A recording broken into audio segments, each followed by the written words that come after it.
today, the second Sunday after Epiphany. We're back here again in Denver. And the epistle for this second Sunday after Epiphany is taken, St. Paul's into the Romans chapter 12. Brethren, having different gifts, according to the grace that is given us, either prophecy to be used according to the rule of faith, or ministry of ministering, or he that teacheth in doctrine, he that exhorteth in exhorting, he that giveth with simplicity, he that ruleth with carefulness, he that showeth mercy with cheerfulness.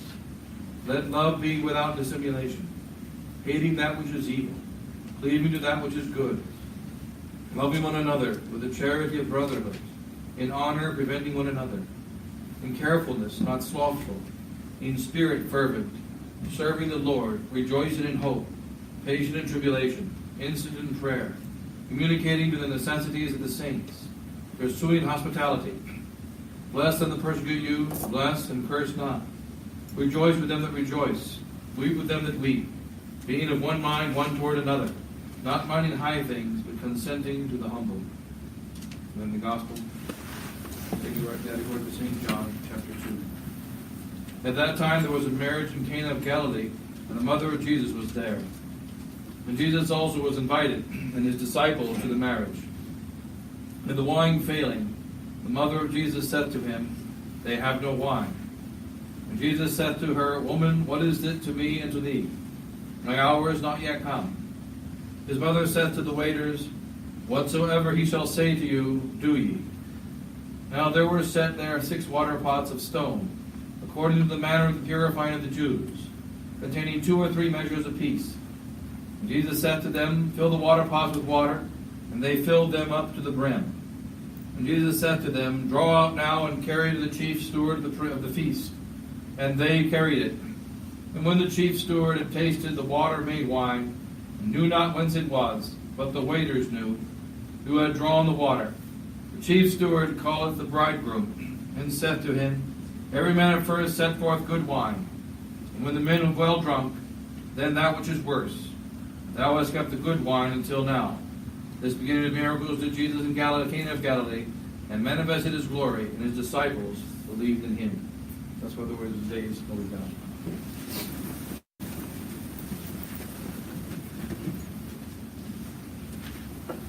And the Father and Son and Holy Ghost, amen.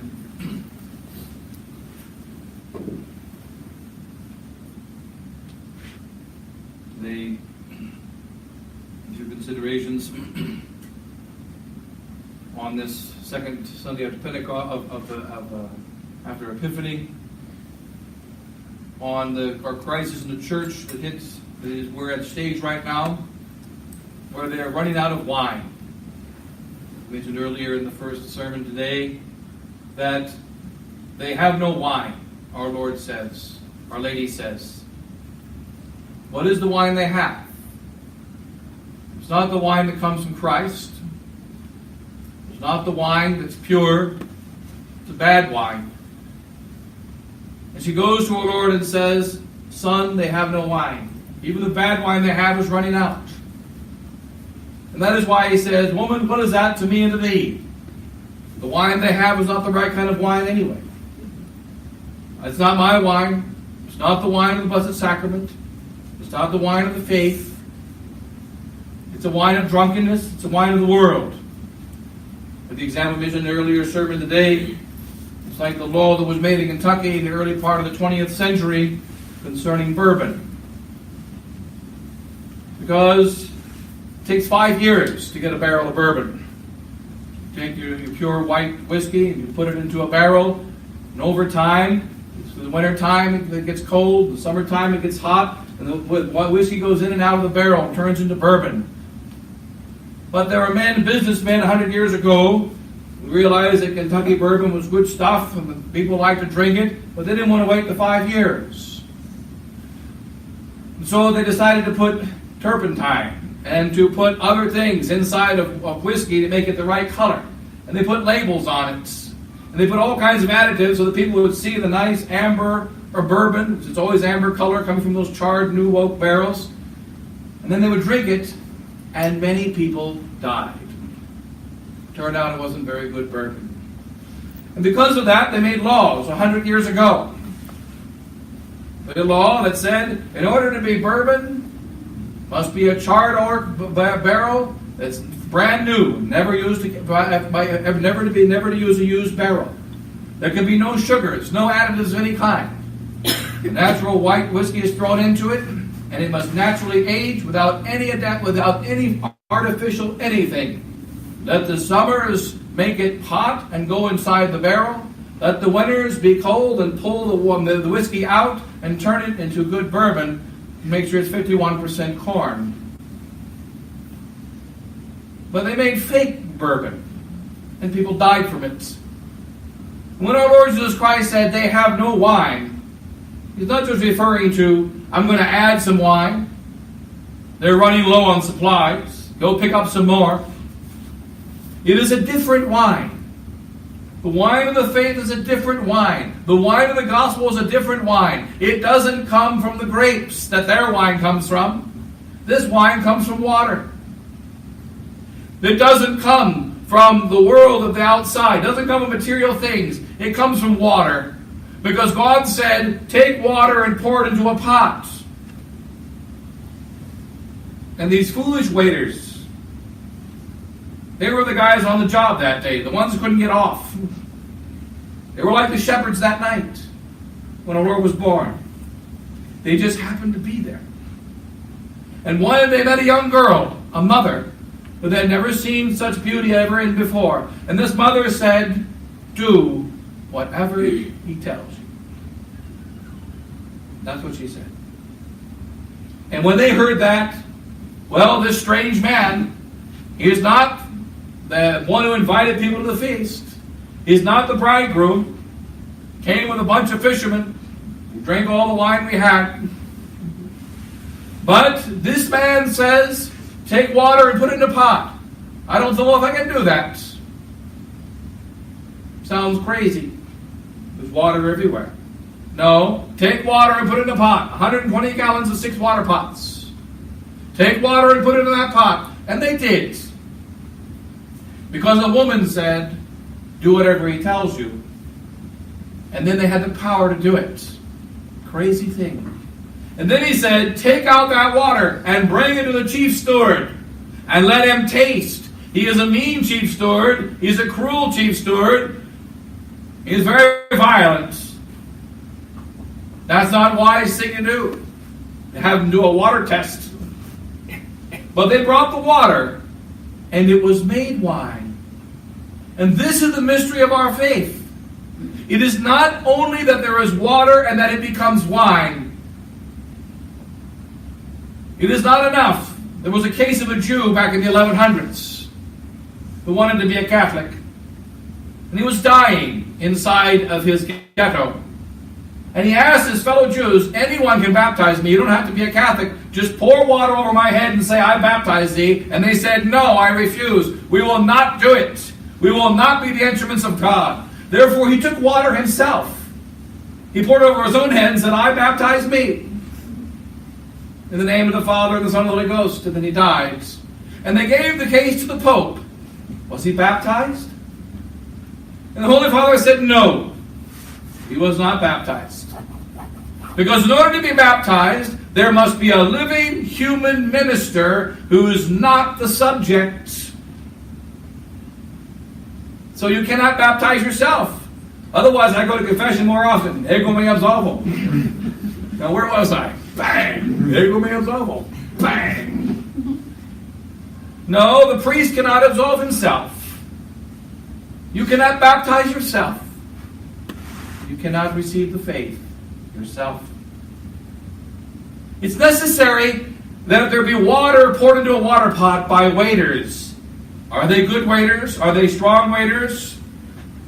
Are they good exercise? Are they fit? They belong to the WWE? Are they great athletes? No, they're just idiots that were on that day. And they were told, pour water into the pot. And the Lord Jesus Christ says to Catholic priests, down 2,000 years, pour water in the pot. Some of them are absolutely wicked. Many of them were horrible priests.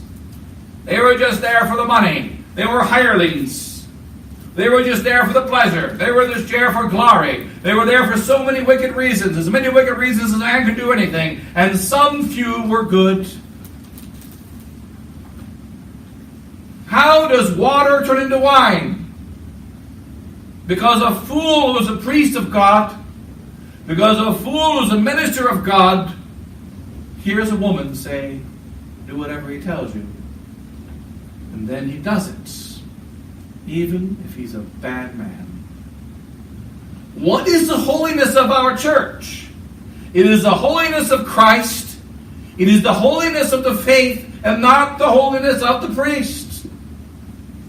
And one great example of this is the tragedy that happened yesterday. Pope Francis, on January the 19th, 2019, officially suppressed Ecclesia Dei Commission. Yesterday. By a motu proprio. It's shut down after 30 years. It was established in order to alleviate the problem of Archbishop Marcel Lefebvre. He gracefully died in 1991. Less than 3 years after the commission was established. He's dead, but he won't go away. One of the beauties of our Holy Church. What does the church teach us about the saints? If you perform miracles in your life, that's nice, that's touching, but we're not impressed. You better be busy when you die. Teresa, the child of Jesus, said she had to die at the age of 24 because she had work to do. She had work to do. She would spend her heaven putting roses down upon this earth. She would be the greatest apostle of the 20th century, and she didn't even live in the year 1900. She converted millions to faith after she died. And Archbishop Lefebvre saved the priesthood after he died. He did the work of consecrating 4 bishops, and they have turned out to be failures. Turns out they're human beings. Turns out they're weak. But did their work fail? No, it did not. It is the faith that matters. Now, what happened here? Pope Francis, yesterday, decided to shut down the Ecclesia Dei Commission. It's officially dead. And the work of the Ecclesia Dei Commission has been finished. So he says it in his motu proprio of yesterday. We'll read it here. Motu proprio of Pope Francis, January the 19th, 2019. For over 30 years, the Pontifical Commission, Ecclesia Dei, established with the motu proprio, Ecclesia Dei Adflicta of 2nd of July, 1988, has carried out with sincere solicitude and praiseworthy concern the task of collaborating with bishops and dicasteries of the Roman Curia in facilitating the full ecclesial communion of priests, seminarians, communities or individual men and women religious linked to the fraternity founded by Bishop Marcel Lefebvre, who wished to remain united with the successor of Peter in the Catholic Church, preserving their own spiritual and liturgical traditions. In this way, it was able to exercise its authority, the Ecclesia Dei Commission, and competence in the name of the Holy See over these societies and associations until otherwise provided. Subsequently, by virtue of the motu proprio Summorum Pontificum of July 2007, the Pontifical Commission has extended the authority of the Holy See to those institutes and religious communities which had adhered to the extraordinary form of the Roman Rite and had assumed the precedent traditions of religious life, supervising the observance and application of the provisions established. 2 years later, my venerable predecessor, Benedict XVI, with the motu proprio Ecclesiae Unitatem of the 2nd of July 2009, reorganized the structure of the Pontifical Commission in order to make it more suited to the new situation created by the remission of the excommunication of the 4 bishops, consecrated without papal mandate, without pontifical mandate. And furthermore, considering that after this act of grace, the questions dealt with by the same pontifical commission were of a primarily doctrinal nature, he more organically linked to the congregation of the doctrine of the faith, while maintaining its initial aims but modifying its structure. Now, since the Feria Quarter of the Congregation for the Doctrine of the Faith on the 15th of November 2017 formulated the request that dialogue between the Holy See and the priestly fraternity of St. Pius X be conducted directly by the aforementioned congregation, as the questions being dealt with are of a doctrinal nature, to which I gave my approval in an audience with the prefect on the 24th of November 2017, and this proposal was accepted by the plenary session of the same congregation, celebrated from 23 to 23rd, January 2023 to 26th, January 2018. I have arrived, after ample reflection, at the following decision.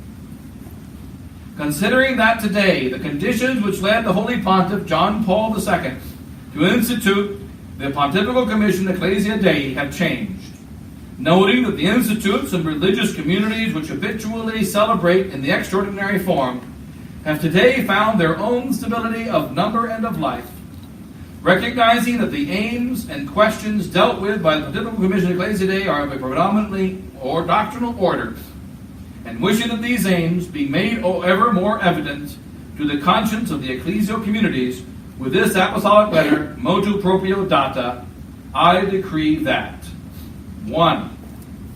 The Pontifical Commission Ecclesia Dei, instituted 2nd of July, 1988, with motu proprio Ecclesia Dei Afflicta, is suppressed. 2. The duties of the commission in question are entirely assigned to the Congregation for the Doctrine of the Faith, within which a special section will be established that is committed to continue the work of vigilance, promotion, and protection conducted thus far by the suppressed Pontifical Commission Ecclesia Dei. 3. The budget of the Pontifical Commission returns to being part of the ordinary accounting of aforementioned congregation. I also establish that this motu proprio to be observed, notwithstanding anything to the contrary, even should it merit particular mention, be promulgated by publication in the L'Osservatore Romano in its 19th of January 2019 edition, coming into immediate force, and that subsequently it be inserted into the official commentary of the Holy See, the Acta Apostolicae Sedis, given in Rome at St. Peter's on the 17th of January 2019, the 6th year of our pontificate Francis. So we now have a motu proprio, killing the Ecclesia Dei Commission, because it's fulfilled its work. Now, 30 years ago, when that commission was established in 1988, they said, we've got the approval of Rome, and it's just a technical approval.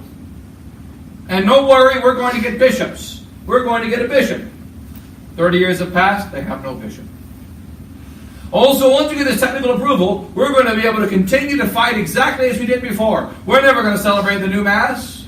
We're never going to accept the new Mass. They accepted it back in 88 right away. In 89, they had their profession of faith, and they accepted the profession of faith of Cardinal Ratzinger, which accepts Vatican II and the new Mass.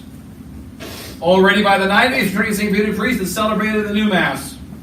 And when they tried to stop it, Rome stamped out the superior of the fraternity of St. Peter and said they must that each fraternity priest must participate in the Holy Thursday liturgy with the bishops and show their union with the modernist church.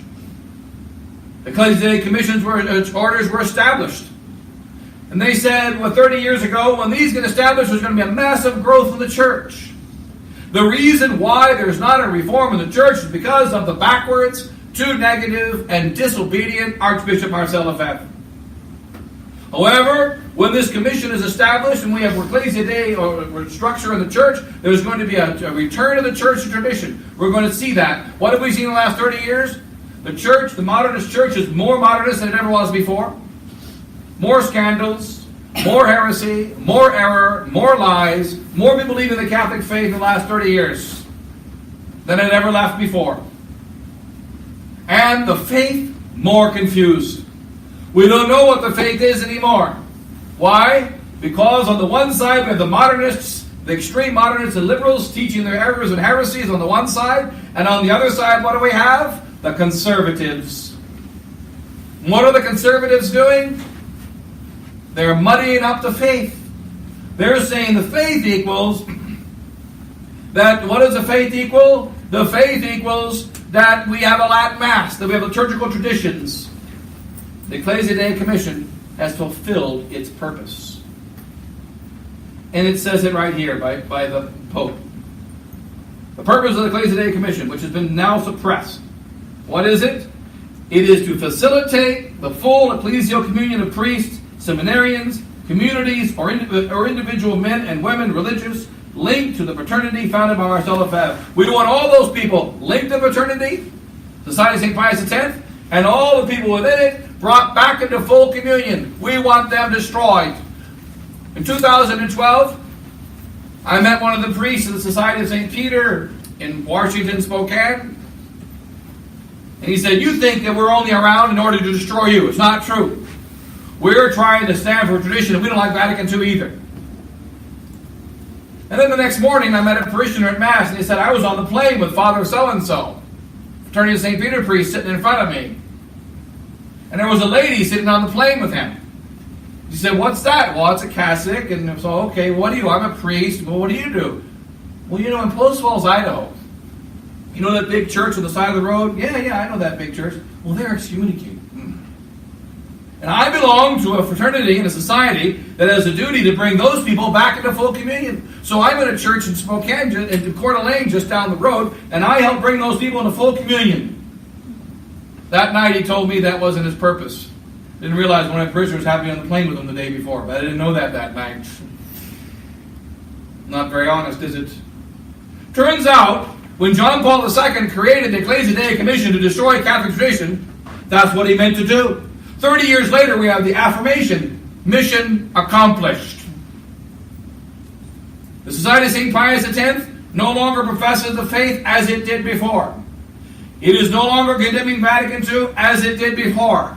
It is working with the modernists, accepting the lifting of the excommunications, which is a lie. It is a lie. It's mentioned here in this motu proprio. They did an illegal consecration of bishops.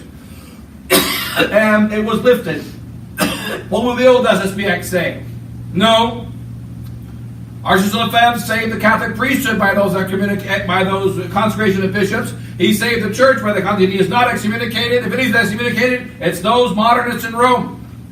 And as Archbishop Lefebvre said in 1988, on June the 30th, there may come a few days from now condemnations from Rome. We hold them as nothing. And they're still nothing. My favorite way of paying my employees. Their price is nothing. When I'm happy with them, I double it. When I'm mad, I cut it in half. Works good for me both ways. 2 times nothing, right answer. Half of nothing, right answer. It is a nothing excommunication. It was nothing then, it's nothing now. And guess what? You can't lift nothing. You can't divide nothing. You can't multiply nothing. You can't add nothing. You know why? Because it's nothing.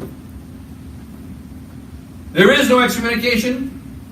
And this is an offense against God to accept that there is. What is the problem? They've changed the faith. And they've focused on persons rather than faith. Now here are the commentary of Menzigen, Father Davide Pagliarai, and the Official Communication of the Society of St. Pius X. Remember in 2012? Don't run away. Don't get yourself expelled. Because Bishop Fillet is only going to be a superior till 2018. Be patient. And then we're going to get a saint in there. And then we're going to get a total Catholic in there. And then we're going to kill all the deal with Rome. And then we're going to be totally back to the old days. Just bide your time. Have you heard that since July? You've heard birds chirping. We haven't heard anything, have we? Father Pagliarani met with the Ecclesia Dei Commission in November. He met actually with the Congregation of the Doctrine of the Faith, because that's the new guys in charge. All things forwards, full ahead, towards the destruction of the Catholic faith and Catholic tradition. Full steam ahead. What is the commentary of the society? So, today Pope Francis writes that the religious communities that belong to the Canonical Commission have acquired stability both in their numbers and their activities. They ensure the celebration of the Mass in its quote-unquote extraordinary form. But he points out, quote, the questions dealt with by the same Pontifical Commission are of a primarily doctrinal nature, unquote.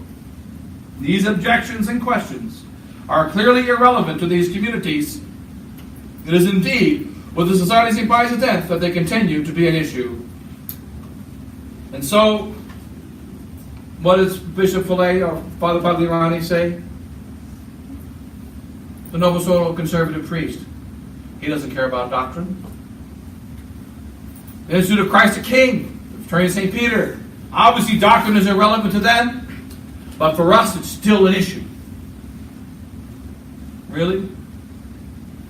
One of my duties before 2012 was to meet with Novus Ordo priests. I met with over 300, mentioned many times, and with bishops. I met with over 30 bishops and over 300 priests. Do they really not care about doctrine? Not true. The conservative priest and the priest during St. Peter, Institute of Christ the King, they care about doctrine. It's a lie to say that they don't. What are they saying? They don't care about doctrine, but for us it's still an issue. It matters. Imagine that you're one of those servants, and the master says, put water in the pot. That means a lot to me. Put water in the pot. I care. Put water in the pot. I can't. Okay, you're fired. Put water in the pot. Are they putting water in the pot? No. Do they care about water? Yeah, they do. Do they like wine? You better believe they like wine. What matters? It doesn't matter what they care about. It doesn't matter what their issues are. There are many holy priests in the Novus Ordo, much holier than us priests of tradition. There are many holy priests in the Institute of Christ the King and Fraternity of St. Peter, much holier than us priests of tradition. They are wonderful. They are holy. They are good. But that isn't what makes the church holy. What makes the church holy? Christ makes it holy. The faith makes it holy. Not the priest.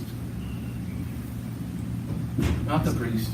He's only an instrument, and his duty is to pour water in the pot and then carry it to the Ark of Coginus. He can do it cursing. He can do it with joy. He can do it and offer it all up to God. He can do it because he's going to get a lot of money. He can do it because he wants to get drunk on good wine. But he must do what the Master said, and the church's holiness passes on. That is why that St. Augustine says against the Donatists, when Peter baptizes, Christ baptizes. When John baptizes, Christ baptizes. And when Judas baptizes, Christ baptizes. If Judas teaches the truth, listen to him. If Judas baptizes, be grateful. For the holiness of the church is not the holiness of Judas.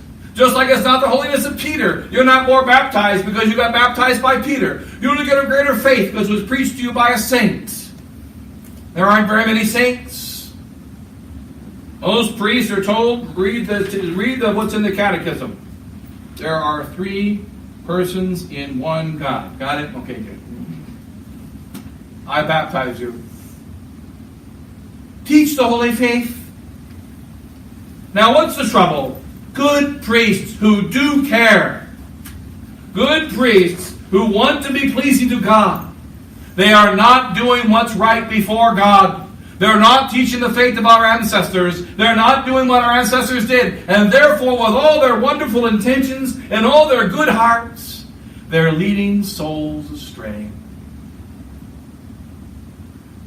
Our church is holy because God is holy. That's why we wear sacred vestments. You look at the church, there's Father, that's him. I want to kill him. He's got some. But he's wearing sacred vestments. He's a representative of God. We go to Mass. He teaches the faith. We persevere. But what about today? We care, they don't care. That's foolishness. Our Jésus Marcel Lefebvre was not about our Jésus Marcel Lefebvre. He was about the holy faith. He was about the holy priesthood. He was about continuing the work of Christ. And that's what we have to be about today. Now, why did they close the Ecclesia Dei Commission? It did its work. There are a sufficient number and stable organizations who are working with Vatican II and the modernists, who are trapped, who are not able to spread the Holy Faith as it should be spread, who are compromised. They've got their Latin Mass, but they don't have the faith.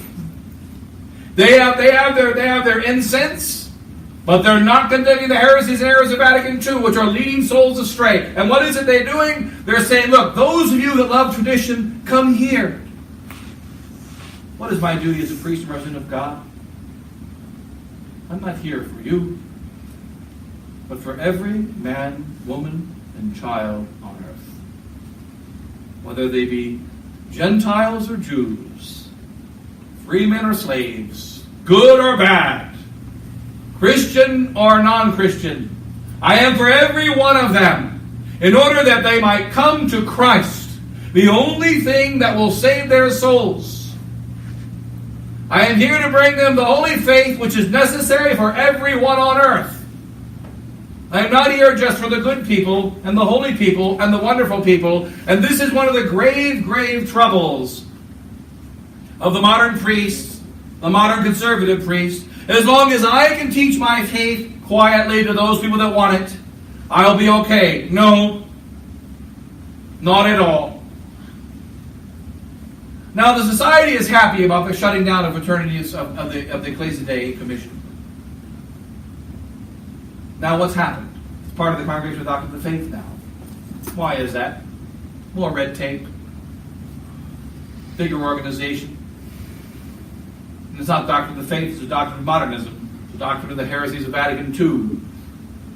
Now, when you go inside of the Doctrine of the Faith congregation, you no longer have somebody in charge of the Ecclesia Dei Commission. People give donations. The budget goes to the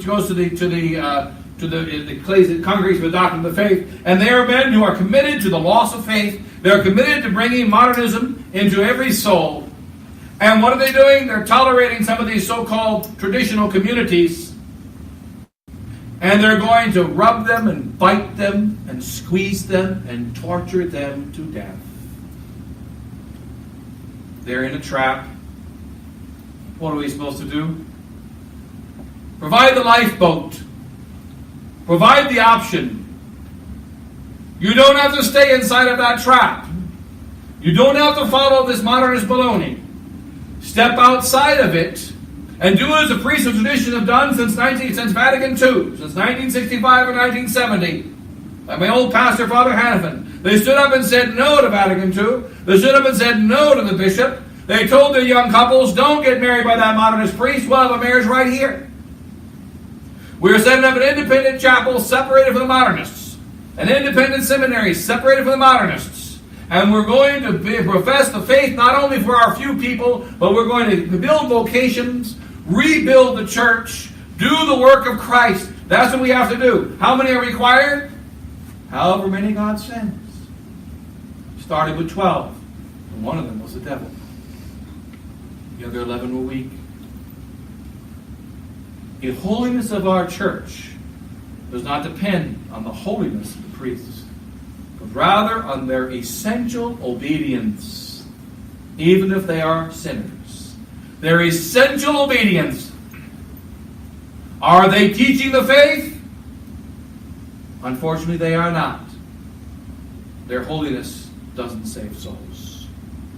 Are they giving the true sacraments? No, they're giving modernist sacraments. And some of them are giving true sacraments, but in the context and in the environment of modernism, and therefore it's deadly. What about your children? What about the future? Take your children and put them in these modernist churches where they're saying the Latin Mass. Take them and put them in the Society of St. Vincent's school. Take them and put them in the Fraternity of St. Peter's at places that don't have actual schools, but in the places that they promote. They will lose the faith.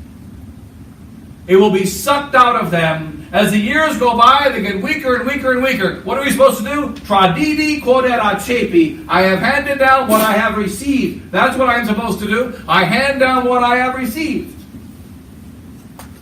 That's what I'm obliged to do. And it's not being done. So we have the Ecclesia Dei Commission shut down. What was its purpose? To stop the work of Bishop Marcel Lefebvre, an entire organization. Anyone associated with him. We continue the work of Bishop Lefebvre. We continue independent seminary, not under the modernists. We continue the missions. We continue the work of Catholic missions that are not under the control of the modernists. We continue to welcome all those priests who want to get outside of the heart of the control of the modernists and to stand for Catholic tradition and learn for the truth that is handed down by their ancients. One priest told me in the last year, I met him when he was newly ordained priest in the year 2000. He's older. He was ordained when he was older. Saying the new Mass. Very conservative. Teaching the faith. I met him again this last year. I tried for 18 years. I taught the faith. I made him go to confession. I did everything I could inside the Novus Ordo. It didn't work. He cares about the faith deeply. And he tried to spread the faith, and it failed. And why did it fail? Because his personal goodness and holiness is not enough to carry Christ. We are the ones who must carry the Christ who is holy. It is not our holiness that carries, but his holiness that is carried. And we have to carry his holiness, his truth. And therefore, when we fight the problem of the Ecclesia Dei Commission, there need to be real soldiers carrying water pots. The devil knows that. Therefore, what is he doing? He's trying to take these young men who are meant to carry water pots according to the Blessed Virgin Mary. When you visit the Pope, what are you supposed to tell him? Obey the Blessed Virgin Mary. Consecrate Christ to the Immaculate Heart of Mary. What do you do when you visit the Pope? Turn away from heresy. Forget about the money that he steals. Forget about his corruption. God will take care of that. Whatever his weaknesses are. But don't forget about his duty as Holy Father, which is to profess the holy faith before men, to administer the holy sacraments before men, to defend the Holy Church no matter how wicked he is personally. He's not doing that. Therefore the Church is collapsing. And one of the deceptions that's put out there by John Paul II is called the Ecclesia Dei Commission. Now that they've taken all these different groups, now they're going to bring them to the Congregation of Doctrine of the Faith, and they're going to wrap them up tighter, and they're going to torture them more, and they're going to chop them in little bits, and they're going to make them fight back and forth with little things until they're eaten alive and there's nothing left of them. And many good souls are going to be eaten up. What is the only answer? The faith, separated from these monsters, separated from this wickedness, promoted clearly and openly for the good of all men. And we don't have a false obedience. We don't have a false obedience to these men. They are using their authority to bring away from the faith. They're using their authority to condemn the faith. This is not a union with the Church. So we must say this motu proprio of yesterday signifies the death. And the Society of St. Pius X mainstream can now say, okay, now we still care about doctrine for us and our people. We disagree. It's doctrinal issues. Are the doctrinal issues some issue between our personal opinions and the opinions of Rome? No. There aren't doctrinal issues. The issue is Christ teaches what he has always taught. You're not teaching it. There's only one issue. And the issue is you modernists in Rome are not following Christ's teaching. Repent and follow it. There's no issues with us.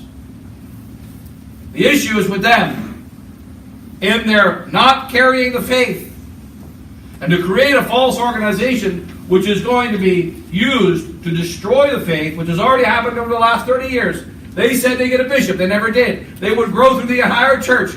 Look at the growth of society.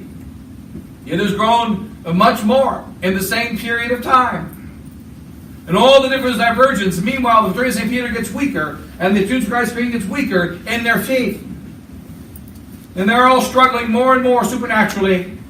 More and more and more. And souls are wandering away from God, and they don't know what's right and what's wrong. And there's false miracles, and false prophecies, and false presentation of the faith, and false obedience to deceive, if possible, even the elect. And there we have yet another crime of the new church. The next step of destroying Catholic tradition. Stand firm with the faith, stand firm with tradition, and remember that even if we care about the faith, we should care about it. But our strength is in having the pure faith, not in ourselves. Take the water, pour it over the head. The Jew can baptize, an atheist can baptize. You pour the water over the head and you're baptized. And the saint can baptize. What matters is that these things be done. The Pope said about that Jew that was baptized himself, he received the baptism of desire, but he did not receive the baptism of water.